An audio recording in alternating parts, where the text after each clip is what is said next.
All right, boys, I think I'm gonna pull the trigger. FX9, 495 hours. It's in really good condition, except for like just little scuffs all around the body.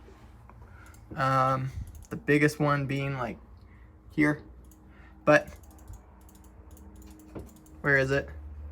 Sensor looks great. Everything is tested and working according to these guys, and they've got a great reputation. So I've counter offered that. I've sent them a few offers, and we landed. They just sent me an offer for $6,200, and I'm gonna go for it. So that totals us $6,200, free shipping, tax, total of $6,781. Win? Loss? What do you think? I've been very happy with my FS7, and the FX9 is the smoothest thing that can take basically this exact setup and push it into the FX series.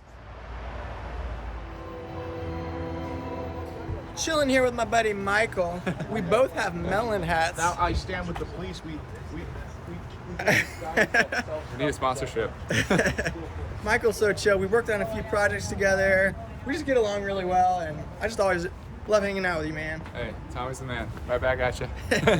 Michael's got some really cool work and a really cool focus on sports cinematography, which I think is really cool. Yeah. And he's planning to niche down into running. Yeah, that's what I'm thinking about. We're gonna test it out in a couple months. And yeah, why not? You know, I want to see what it's like to kind of niche down a little bit. Yeah, he's done like 11 running events? Double digits for sure. Yeah. Dang.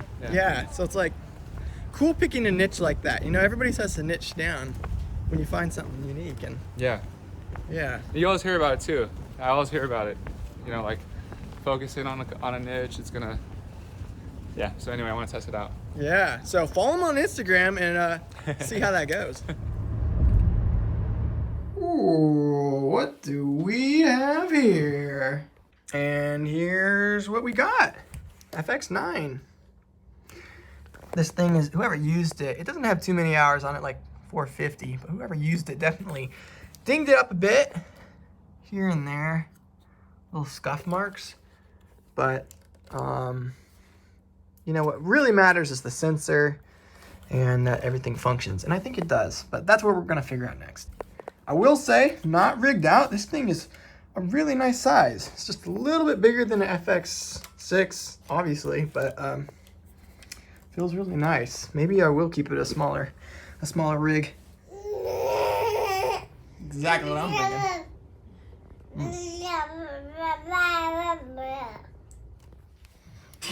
The sensor looks good, just as described. Okay, right off the bat, this little monitor looks way better than the FX30s. This is actually usable. That is really nice. It just looks nice and contrasty, a little more contrasty than you see on the video here. And the menus, like the buttons are much nicer. There's this little button here that they added, which is really nice. So look on the screen here. I can push it and I can like quickly adjust. I can like adjust the white balance. Couldn't do that on the FX9 before. I had to like FS7. Had to dig into the menus. So this is what they're looking like side by side. Super similar cameras. The bodies are actually an identical weight, which is cool. Everything so far is working pretty good. I'm curious though how much of a weight difference we're gonna have between the two of these. I think if I was running really small, this would be as small as I'd go. I don't really like the side handle that comes with it because you can't quickly move it up or down, but this one you can. So I love this one. So this would be the smallest that I would run it, possibly. Curious how much that weighs. All right, first up, the FS7. This is how I usually run it. Let's see what we're at. 15 pounds. It's pretty much all built out. This is with a 150 watt battery on the back. 15 pounds. Now for the FX9. We are at 9 pounds. Well, 9.9. That's really not bad. Feels really light on the shoulder. Only downside is I'd have to buy a few more of these, but that's a solid option. Forgot to put this on, so we were 9 pounds, 9 ounces, and that puts us to 10 pounds, 11.6 ounces. So we'll say 10 pounds, 12 ounces. But if we take the back plate off, take the battery out, put a V-mount battery on there and put 150. First off, it balances a lot nicer. Look at that. Let's see what we're at. 11 pounds, 3 ounces. Let's put the handle on top. Up. Okay. 12 pounds, 4.8 ounces. So only 1 pound and 9 ounces more, and we get much bigger battery. This setup balances really nicely like that. It definitely balances better having that battery on the back. And it's not that heavy, really. Side by side, you can definitely see the FX9 is a little smaller, mainly because it doesn't have this chunky back unit on, which I needed for time code. But I don't need it for time code on that, so save a little weight. Okay, this is so cool. I just loosened this, moved it up here. Let's say the battery's getting really low and I'm in the middle of a live event. Check this out. I can just take one of these.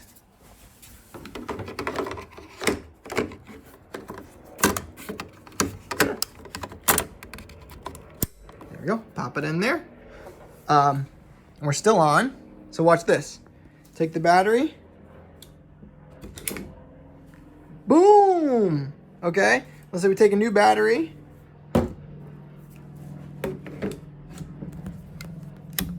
All right. Locked and loaded. Boom, look, it already switched to DC. So I guess it prioritizes DC in, which is awesome. And then, there we go. Take it out. Still running. That's gonna be so nice. I could just basically bring one of these little things with me and hot swap anytime I want. Now we've got our monitor installed. Let's see if it adds much weight. 12 pounds, 8 ounces, so it added 4.3 ounces, 4 ounces. That's not bad. This also balances real nicely on the shoulder, and I've got a much bigger monitor in front of me. So if I'm not sticking my eye in there, I would prefer this by a long shot. And for a final test, we've got a shoulder pad, Focus shoulder pad on the bottom, and let's see how much it weighs. 14 pounds, 7 ounces. So that was 2 pounds more than the setup before, but still 8 ounces lighter than that fully rigged out what I was using before. And that makes sense. I guess that's about what this back unit weighs. Feels super similar to what I'm used to. Balances nicely on the shoulder, and by far the most comfortable option because this cushion just feels really good. So yeah, those are kind of the different options we've got for this. Which one would you go for? I'm curious. One thing I forgot to mention is this has a top plate on it, and I can move that straight over to the FX9. And I may not. I don't know. If I can save a little weight, I'll save it, but if I want the extra add-ons, it is nice to have. Hee hee. These guys look goofy with their tops off. Woo. Should I put it on? How often do your old camera parts fit your new camera just perfectly? 7 ounces is a surprising amount of weight, so I'm going to leave this off for now, even though it does fit perfectly. For 2 reasons. 7 ounces is reason 1. Reason 2 is these lines look nice. Man, that's the end of an era for me.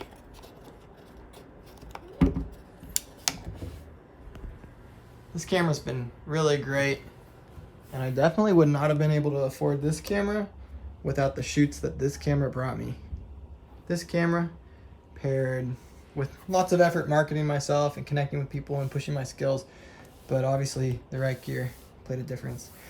I'm gonna put this up for auction. We've got a bunch of accessories with it. It's in really good condition. It has a lot of life left in it, so hopefully someone else can use this to take them to the next level too. Testing out the audio on this. We got a shotgun mic, 2 lavaliers, one right here, the other over there. And it is so cool. This allows you to switch to the shoe, which would be the lavalier, or I can go straight to this shotgun mic, which is, wait, no, I'm sorry. Internal is just scratch. Oh no, yeah. And then also external. I think this is just scratch though. Well, I don't know. I'm figuring it out. But basically, on the fly, you can switch between them, which is so nice. And then I can adjust all 4 channels, which is so nice because the FS7 you can only do 2. And then one more thing, I set this to a quick button, but look at the screen here. When I press 8, audio channeling is monitoring is channel 1 and 2. If I press it again, it's 3 and 4, which is so nice. I can monitor 4 channels of audio with the push of a button. And I figured it out. External is external, like here we go. To move it just a little. There we go. Internal is the internal mic, and then external is external XLR. So anyways, that is so nice. So nice. I love that they upgraded the audio. Like, managing audio is so important. I had a shoot recently, that garden shoot, where we had 3 channels of audio. Well, we have 4 channels of audio going at once, and I could only monitor 2 of them. So being able to check in on all 4 is going to be so nice. And it's so cool to give you all these physical buttons for channel 1 and 2. That's just so nice. So I don't have to dig through the menu. I can just, at least with channel 1 and 2, I can quickly set those up. And channel 3 and 4, I can dig into the menus. But most of the time, I'll just be using probably 2 channels. So I love that. And it's giving me feedback on the receivers, or the transmitters right there. W1 and W2. This is awesome. The other one didn't. The FS7 didn't do that, so I love that extra feedback. Just did some quick on-the-shoulder tests with this puppy, and I gotta say, my shoulder was not liking it already. This thing just digs into your bone. Or maybe I just have bony shoulders, so I'm probably gonna end up putting that shoulder pad on, even though it does add a little extra weight. I'm very happy to report that the FX9 has no problems in 23.98. That is so nice. The FS7, I don't know if you remember that, but the FS7 had problems with this live transmission when I was on 23.98, but the 9 doesn't have it. Yay! Setting up some of the different buttons on here, and I talked with David Winters, the cranky cameraman, a little bit, and he had some great suggestions. I didn't go with the exact numbers he suggested, but I mapped what he recommended to some buttons. So first off, we have for button 9, check this out. This is probably the coolest thing about the FX9. So right now it's in full frame 6K scan mode. We're using a Super 35 lens. So as you can see, there's vignetting around the side. So push the button once, boom, we're in full frame cropped 5K mode. Still a little bit of vignetting, but that's workable. So that's cool. You could crop in a little bit. Imagine if you're using a full frame lens, you could just crop in a little. And then we can switch to Super 35 4K mode, which is great. That's usually what I'm sitting in. But if I'm in 1080p, if I'm shooting in 1080p, I can push the button again, and we can go into Super 16 2K mode.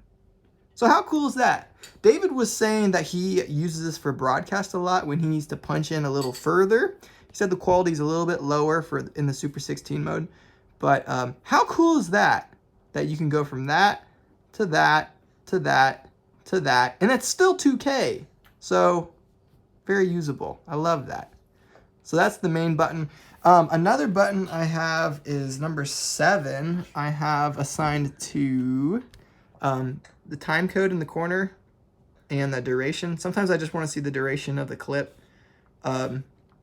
or switch back and forth between time code generator. And then number 8 I think is super cool. I have it set to switch which channels of audio I'm monitoring. I have that right next to these here. And then this is another setting that David recommended. Also, I have this set. This is set to number 3. This is the high bass ISO of 4000 and low bass of 800. David was saying usually when he's indoors, he'll pop it in the high bass ISO, turn on his NDs, and and then just, I need to turn that off. Yeah, and then he'll just dial the NDs. He said indoor shooting with the 4000 base ISO is super handy, and he can just shoot at the exact aperture he wants. So that's pretty cool. I love that. But yeah, so I've got that to 3, and then mapped to button number 2, I have just a quick zoom in so we can see what's in focus, and then obviously I kept S&Q on S&Q mode because I use that. Also really cool, in the FS7 when you would go to S&Q mode, it would take the LUT off. And it doesn't take the LUT off in S&Q. This is not in this is an S-Cinetone, so there's no LUT right now really, but when you're in S-Log3, it doesn't remove the LUT, which is so nice. Anyways, that's pretty cool. Thank you, David, for the pointers on that. I'm enjoying all the functions of this thing. All right, we're gonna do some quick and down dirty testing. We've got, you know, both of them set up, and Magnolia is monitoring the image here. She can see herself, so yeah, it's going good. David, I'm gonna just test S-Cinetone and S-Log3, see how close they are together. David Winters and I were emailing, and he said he's gonna drop a video next week showing how to match the FX3 with the FX9 with the Sony Verano. So I may just wait till that comes out and just copy what he does. So thank you, David. That's so nice of you to make things like that. But right off the bat,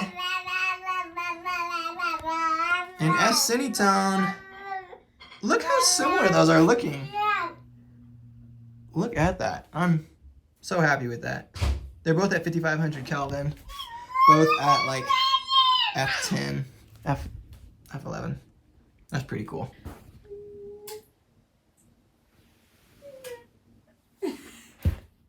Oh, she's like, what's going on? How are you doing that? Wow.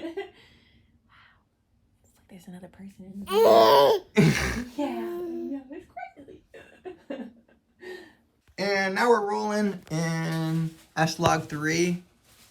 Also, look how similar these are looking. They're both at 5500, and I know cameras usually handle Kelvin a little differently, but yeah, pretty good. Pretty close. That's really close already. I'm having flashbacks to you matching your other camera. How long that took. It looks really good. Yeah. You like it too? It's good, yeah. Magnolia is reading the color chart like it's a little miniature book. Looking at some down and dirty test footage. This is in a kitchen that is very orange. And skin tones are looking great. Look at that. This is just S-Log3. I've got a standard just color space transform popped on here. You can see here. So yeah, it's looking good. And then, I mean, some outside footage. This wasn't in high base ISO. This was low base ISO, I believe. It was just really quick testing. But things look good even when we're inside. Like, very orange colors. Still looks quite good. Look at her face. This is just a standard S-Log3 transformation. I didn't do anything to it. Look how nice that looks. Man. Or even here, look at that. This is just S-Cinetone. Man, look how nice that looks. Nothing applied to it, just normal S-Cinetone. And then some more tests in the kitchen again. S-Cinetone. It just looks really good. It looks very accurate to what you'd see. And then our final tests comparing the footage. They're a little different. I definitely overexposed this shot, but it definitely seems like Kelvin is just a little bit different. Maybe like you can tell this shot's a little warmer, but it seems to be handling color similarly. But oops, let me reset that grade. Okay, yeah, you can see here colors are slightly different, and you can definitely tell that the FX9 has better dynamic range. The FX30 crunches a lot quicker. FX9 just has a lot nicer roll off on skin, and it's a little bit more harsh on the FX30. And then in S-Log3, I tried to get these two pretty, I played around with the white balance a little bit and was able to get those quite close. And yeah, with the color card, it's pretty easy. So I think it comes down to the white balance. Obviously, they're different cameras, so they handle things a little differently, but you can get the skins looking really, really similar. Let me turn off what I did here so you can see where we're starting at. Yeah, that's where we're starting at. S-Log3. So, yeah, pretty cool. I'm curious how good the battery life is on this. I know the power draws more than an FS7 by about 30%. But I used to have the back unit on my FS7, and I knew that drew extra power. So I don't know, maybe it's not as bad as I think. I'm going to just run it until this 98 watt battery goes dead. Been going for about 15 minutes so far, and it says we have another 3 hours. 3 hours and 29 minutes with just the stock monitor. Obviously, it'll be different if I put my other monitor on there, but and power it from the back. But I'm just curious how the battery life actually is. Let's see. All right, it's been 3 hours and 8 minutes. So this was quite accurate. And it's about to die. So I'm gonna turn it off. Shut it down. But 3 hours and 8 minutes, that's really good. That's not a bad power draw. If we pop a fresh battery on and hit record, it says we're gonna get 3 hours and 30 minutes. And I got 3 hours and 8 minutes. So that's pretty close. And if you do the math, that means that if I have a 150 watt battery, I should be getting 4 hours and 42 minutes, which is really amazing. So between the two of these, I'm looking at 7 hours and 50 minutes of recording. That's great. That's really not bad. I bet this just eats up a lot more power when you have a lot more plugged into it. But that's not bad. If you're running it naked, you can get almost 8 hours of filming off of 2 batteries. This is pretty funny. You take a full card, put it in the FX9 and watch this. If it's the only card in there, watch this. It's like freaking out. Don't do this to me. Media full. It sounds like I broke the camera. But if I just put like a card that's not full in there, chill out. I tested SDI1, SDI2, HDMI, the first XLR input, the second XLR input, and the MI hot shoe, and all of them seem to be working just fine and properly functioning. The only things I haven't tested are Genlock and timecode, but I feel those were probably used less often than the SDI and XLRs probably were. So my guess is that they're good, but I wanted to test everything because you never know. But I think we got ourselves a good one. The previous owner left me a present. SD card, their company name on it. Pulse Media. I wonder what kind of shoots they do.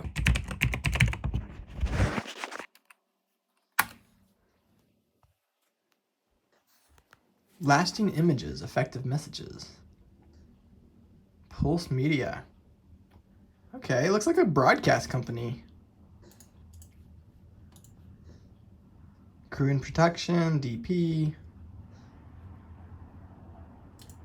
Yeah, this totally looks like broadcast. Well, that's 6 years ago.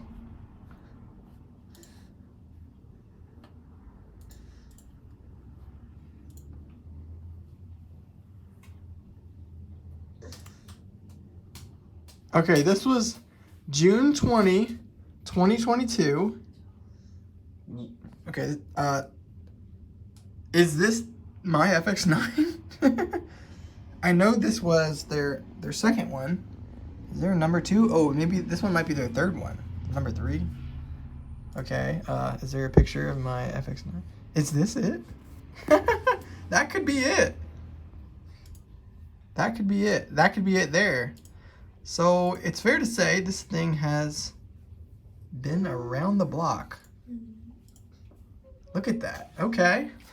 That's cool. Buying from working professional like that. Dang, they destroyed that shoulder pad there. Gosh. Ha! That's cool. Do any of you guys know these guys? You guys recognize this company at all? That's pretty cool. They seem like a cool one. They've shot the president before. Oh my gosh. That's crazy. Did they shoot? Wait, I wonder if they shot it on this camera. That's crazy. They just casually got Biden. I mean, it's looking like a cool schoolroom shoot. It's Biden. That's crazy. Dang. Well, that explains why there's little scuff marks like here and here. And, you know, other little ones. These guys were traveling with it. So they would pack it down and maybe it would rub against something. Because the sensor was in great condition and all the internals seem to be working great. Audio sounds great. Visually it looks great. They must have been just traveling with it a lot. So that's kind of cool. There's a little history to it. I'm going to just keep this in here as a little souvenir in honor of the original owners. We're going to shoot some badass content with you, puppy. Let's see if it passes the Magnolia test. Oh! Push it. Push it. Yeah! Yay! Turn it off. Yay! That's right. Standing ovation. That's about all I have to say about this camera. The main reason I upgraded was because I'm regularly working with other freelancers and production companies, and the FX line cameras are super common, and so it just makes life a little bit easier if everybody can match super effortlessly. So that's the main reason. It was actually less expensive for me to get an FX9 than an FX6 because all my parts moved right over. Got a great deal on this and went for it. And I also love that shoulder mounted, and I love all those Super 35 and Super 16 lens options. That's really cool. So I'm excited about it. What do you think about this camera? Would you pick one up? Do you already have one? Are you waiting for a new Sony camera?